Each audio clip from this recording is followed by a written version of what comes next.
जो हत्या थी वो एक ऑनर किलिंग का मामला था। उसी के जो दादा थे राजकुमार, उनके द्वारा ही बच्ची को पीटते हुए और गला दबाते हुए विटनेसेस ने अभी आप देख रहे हैं उर्दू न्यूज़ बिहार। पुलिस अगर चाह ले तो चाहे जितना भी शातिर मुजरिम हो बच नहीं सकता। इसकी बेहतरीन मिसाल पेश की है आईजी शिवदीप लांडे ने। मामला सीतामढ़ी जिला के डुमरा थाने का है, जहां एक लड़की की इस्मत दरी के बाद कत्ल और उसकी लाश को जला देने का था। वाक़या जुलाई 2023 का है। पुलिस ने इस मामले का मुकम्मल खुलासा कर दिया है। वाज़ेह हो कि तकरीबन 2 माह कबल जब आईजी शिवदीप लांडे मुजफ्फरपुर में आए थे तो उन्हें इस वाक़या की इत्तला मिली थी कि डुमरा थाना इलाका के एक गांव में एक लड़की के साथ ज़्यादती की गई थी, जिसके बाद कत्ल करके उसकी लाश को जला दिया गया। उस वाक़ये के बाद लड़की के वालिद ने अदालत में शिकायत दर्ज कराकर गांव के ही रामपदर्थ राय पर इल्ज़ाम लगाया था। जब ये मामला आईजी शिवदीप लांडे के इल्म में आया तो उन्होंने SIT तश्कील दी। टीम में SDPO बिल्सन सोनल कुमारी और SI सुचित्रा कुमारी और दीगर पुलिस हुक्काम को तैनात किया गया था। SIT ने तफ्तीश में पाया कि लड़की को उसके दादा राजकुमार राय ने किसी गलत रिश्ते की वजह से कत्ल किया था। बाद में लड़की को अस्पताल में दाखिल कराया गया ताकि मालूम हो सके कि वो जिंदा है या मुर्दा। ताहम तहकीकात के दौरान ये भी पता चला कि वहाँ भी CCTV कैमरे के साथ छेड़छाड़ की गई है। आईजी शिवदीप लांडे ने बताया कि इस मामले में तफ्तीश के दौरान सामने आने वाले मरकजी मुलजिम मुतवफ़ी लड़की के दादा राजकुमार राय की गिरफ्तारी की कार्रवाई शुरू कर दी गई है और इस मामले में डुमरा थाने के उस वक्त के SI भी कसूरवार पाए गए हैं, जिसके खिलाफ भी कार्रवाई शुरू कर दी गई है। इसके अलावा जो भी कसूरवार पाया जाएगा उसके खिलाफ कार्रवाई की जाएगी। इस पूरे मामले में आईजी शिवदीप लांडे ने क्या कुछ कहा है, जानिए। आप देखते रहें उर्दू न्यूज़ बिहार। मामला डुमरा थाना अंतर्गत मिर्चाई गांव का है, जहां पे पिछले साल 8 तारीख 7वें महीना में एक बच्ची की हत्या का मामला संज्ञान में आया था वहाँ के लोगों के द्वारा, और उस बच्ची की हत्या करने के बाद, बलात्कार करने के बाद उसको जलाने का मामला सामने आया था। हालांकि घटना होने के बाद 10 दिन के बाद लड़की के पिताजी जो है वो कोर्ट में परिवाद दायर किए थे, और कोर्ट में परिवाद दायर करने के बाद वो यहाँ पे 30 तारीख को 7वें महीने में पिछले साल रजिस्टर हुआ था केस। उसके बाद जब इस केस का अनुसंधान शुरू हुआ तो उसमें गांव वालों के डिफरेंट वर्जन्स आ रहे थे। इसमें क्लियरिटी नहीं थी कि एग्जैक्टली इस केस में हुआ क्या है। हालांकि लड़की के पिताजी द्वारा जो FIR दर्ज किया था उसमें अभियुक्त के तौर पर राम पदार्थ का नाम दिया गया था कि इन्होंने उनके बच्ची की हत्या की और हत्या करके शव को जला के उस बॉडी को डिस्पोज ऑफ किया है। लेकिन मामले की संवेदनशीलता देखते हुए यहाँ पे जब मैंने चार्ज लिया तो यहाँ पे एक SIT गठित की गई है, जिसका मॉनिटरिंग SP सीतामढ़ी मनोज कुमार के नेतृत्व में किया गया था। और SIT के जो मेंबर्स थे उसमें सोनल थी SDPO बेलसन, थानाध्यक्ष थे मनोज कुमार SD बेलसन के, और तत्कालीन महिला थानाध्यक्ष सुचित्रा कुमारी थी। तो इन्होंने वहाँ पे सघन जांच की। घटनास्थल पे मैं भी गया था, और जांच करने के बाद करीबन 2 दर्जन के आसपास लोगों से इन्होंने पूछताछ की। 1 दर्जन के आसपास लोगों का इन्होंने स्टेटमेंट लिया, और हर एक बिंदु पे इन्होंने क्रॉस वेरीफाई किया कि उस घटना के वक्त कौन कहाँ था, कैसे था। उसके साथ साथ जो टेक्निकल एविडेंसेस थे मोबाइल से रिलेटेड, टावर लोकेशन से बाद में किससे बात हुई, उस बारे में भी एक सघन जांच हुई।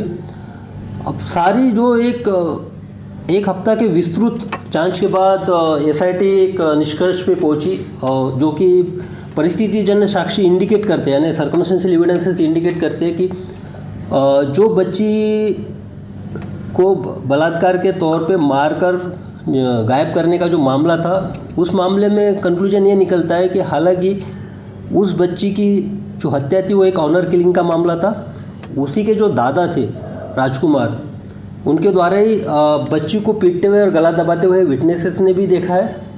उसके बाद ये हुआ कि आनंद फानंद ने, राजकुमार जो उसके दादा थे, हालांकि वो फॉर्मर होमगार्ड के जवान थे यहाँ पे, और मैं यह बता देना चाहता हूँ कि उन्हीं के बड़े बेटा की उसकी जो बड़ी बहू थी उसका भी 98-99 में ऐसा एक मामला आया था, जिसमें उसको झोपड़े में जला देने की बात आ रही थी, और उसका भी कहीं पे अभी कोई रजिस्टर्ड नहीं है, उसमें अननेचुरल डेथ का केस भी नहीं है, ना एफआईआर भी नहीं है। उस बारे में भी पुलिस को निर्देश दिए गए कि देखेंगे पिछले केस को, उसमें क्या एग्जैक्टली हुआ था।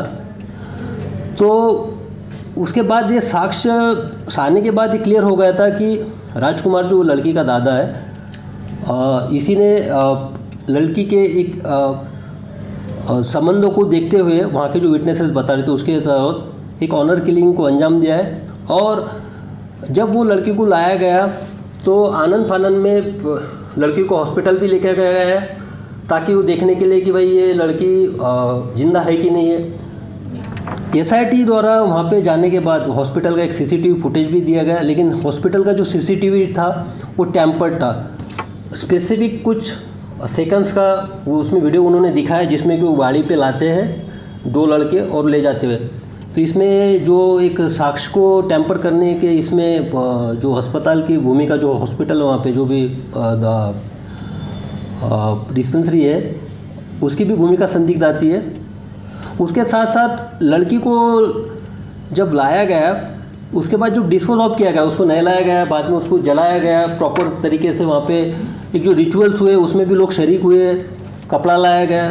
तो यहाँ पे वो लोगों की भी एक भूमिका संदिग्धता के तौर पे आती है, क्योंकि उन्होंने थाना को बताया नहीं कि इस तरह से घटना हुई है करके। और जहाँ पे लड़की को जलाया गया वहाँ पे निर्देश दिया गया है, ये इन्वेस्टिगेटिंग ऑफिसर ने चेंज किया था इसमें, महिला सुचित्रा कुमारी जो महिला थानाध्यक्ष की तत्कालीन थी उसको बोला गया था कि इसमें भी ये करे। तो वो जो सीन ऑफ क्राइम है जहाँ पे इसको जलाया गया तो प्रिजर्व करने के लिए बोला गया है, एफएसएल टीम को बोला गया है उसको आने के लिए वहाँ पे, और जो भी उसके रिमेनेंट हड्डियाँ वगैरह कुछ बची होगी उसको रिकवर करने के लिए।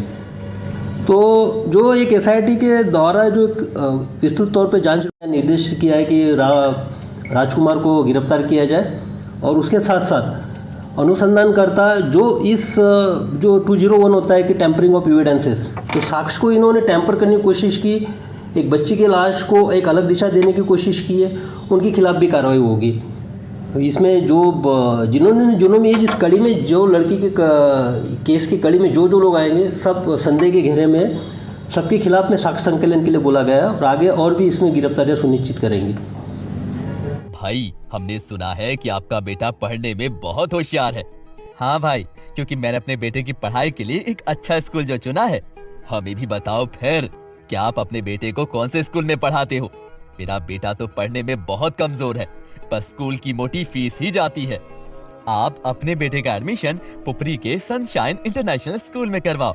मेरा बेटा भी इसी स्कूल में पढ़ता है। यहाँ पर प्ले टू 8 तक क्लास होती है और एक्सपीरियंस्ड टीचर्स द्वारा पढ़ाया जाता है, और CCTV camera security, smart classes, playground और ट्रांसपोर्ट जैसी बहुत सी फैसिलिटीज भी हैं। और पता है, इनके न्यू सेशन की क्लासेस 18 मार्च से स्टार्ट होने जा रही हैं। ज्यादा मत सोचो और आज ही जाकर अपने बच्चे का एडमिशन करवा लो। Visit today Sunshine International School, Jaitpur मोहल्ला नियर समता प्रेस, पुपरी। Contact number 70502 64703 या 06228 453359।